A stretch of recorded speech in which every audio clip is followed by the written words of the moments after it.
Pozdravljeni. Imeli smo pravkar zanimiv dogodek na temo pametnih tehnologij in zanima me, kaj menite o današnjem dogodku in seveda, kaj menite o pametnih tehnologijah, ki nas vedno bolj in bolj obdajajo v vsakdanjem življenju. Ja, dogodek je bil zelo v redu organiziran, tudi izpeljan, zanimive vsebine. Je pa tako, pametne tehnologije je treba znati tudi predvsem dobro in pametno uporabljati. Torej, služi tistemu glavnemu namenu, torej izobraževanju, in je zato treba tudi točno vedeti in osebje, ki ga uporablja, mora to res dobro obvladati in vedeti točno, zakaj ga uporablja in kaj želi s tem doseči. Mislim, da je to zelo pomembno, da ni to samo sebi namen. So we can see that you are very much widespread here in this part of the Europe, so why did you come to Slovenia as well? I think there are two reasons. One is geography. Yes, we're operating from Slovenia all the way down to Macedonia, but our intention always was to expand beyond those borders and up into Hungary, for instance, Austria in time. So it's a good place, relatively central. The second and probably more important is it is one of the more stable countries in the region, and that has a major bearing on where you make your investments. It won't be the only place that we put down roots. We have a small office in Hungary at the moment, but our intention is to expand, and it's to expand from Maribor. It's not just our office, we're running our logistics for Europe out of Maribor too. Can you tell us something about your successes, your milestones, your challenges in the future? I guess Stelgis's biggest success in the last 15 years has been the adoption of the interactive whiteboard and associated technologies in education in the UK. Part of the reason for expanding outside of the UK is to take that knowledge that we have of how those technologies change the way you teach, change the way you arrange your classroom, and apply them elsewhere. So it's taking knowledge that's been gained over the last 15 years, an understanding of the pedagogy, and applying it to other countries. Challenges. Language is one of them. I'm embarrassed to say that our training platform is not translated into Slovenian yet. That's something that we've put on the list today.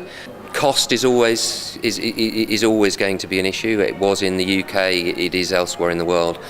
Schools don't have inexhaustible resources to apply to these technologies. So it's finding cost-effective ways of doing things. Talking to one of our partners from Slovenia earlier, he's talking about a rental model where instead of paying for the thing up front, you rent the product for a small sum every month for a 3-year period. The advantage of doing that is if the technology changes and you move from single touch to multi-touch and gesture, the technology can change in 3 years' time and you don't have to remove an old piece of technology and replace it with something new and expensive. What do you think about your future in the company? We've got a lot to do. We've been successful. 70% of our business is currently in education. These technologies are starting to be adopted in business. We're seeing global organizations like Barclays, Shell, PepsiCo using these technologies. I think 5 years ago the software was very much built for education. These days, with the ability to collaborate over distance, and the change in nature of the software is much more corporate looking and a corporate feel, allowing me to, for instance, participate in a meeting on my iPad in a service station on a motorway, rather than necessarily having to be sat in the meeting. I can be called into the meeting when I'm required, rather than sitting through the entire 3 hours. So the business market is something that will keep us busy for a number of years. Kaj lahko poveste o današnjem zanimivem dogodku, ki smo ga pravkar izvedli na temo pametnih tehnologij? Dogodek me je presenetil v številu obiskovalcev, tudi v interesu, ki so ga obiskovanje izkazali.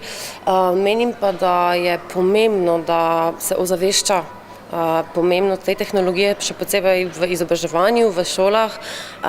Sicer pri nas je prisotnost interaktivne tehnologije, počasi raste zadnje leta v učilnicah, vendar je dosti še treba narediti pri izobraževanju učiteljem in podajanju možnosti učiteljem, kaj vse se s to tehnologijo da v razredu narediti. Učitelji danes se srečujemo z tako imenovano digitalno generacijo, to so, kot smo že notri videli, otroci, ki rastejo gor z računalniki, pametnimi telefoni, pametnimi tablicami, da se ne bo pomote, recimo jaz sama sem zagovornica tudi starih old fashion stvari, recimo obožujem knjige, sama kot mama otroku ogromno berem in želim privzgojiti ljubezen do knjig, vendar je to tudi druga stran, to so generacije, ki bodo v prihodnosti delale v takšnem okolju in jim moramo kot učitelji dati prvič jih naučiti pravilno uporabljati in drugič naučiti recimo tudi pravilno uporabljati internet in vse vsebine in jih tudi svariti pred slabimi in stranmi interneta, ki danes jih je žal tudi ogromno.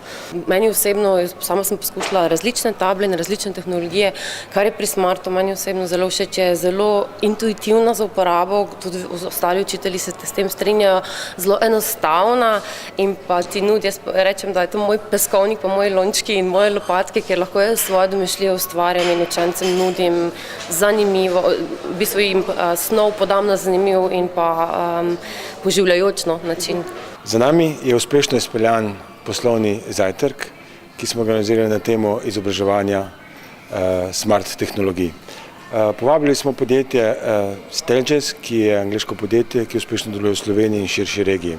Predstavili so delovanje naprednih tehnologij, ki jih zaenkrat v slovenskem šolstvu še ni v taki meri, kot je v Angliji, ker smo slišali danes podatek, da kar 70% angleških šol oziroma učilnic je že opremljeno s smart tehnologijo. Jaz upam, da bo enkrat tudi v Sloveniji tako. Skratka, za nami je uspešen poslovni zajtrk, predstavitve angleškega podjetja, ustvarjanja poslovnega mostu med Veliko Britanijo in Slovenijo. To je pač naloga Britansko-slovenske zbornice in v tem duhu se bomo trudili tudi vnaprej.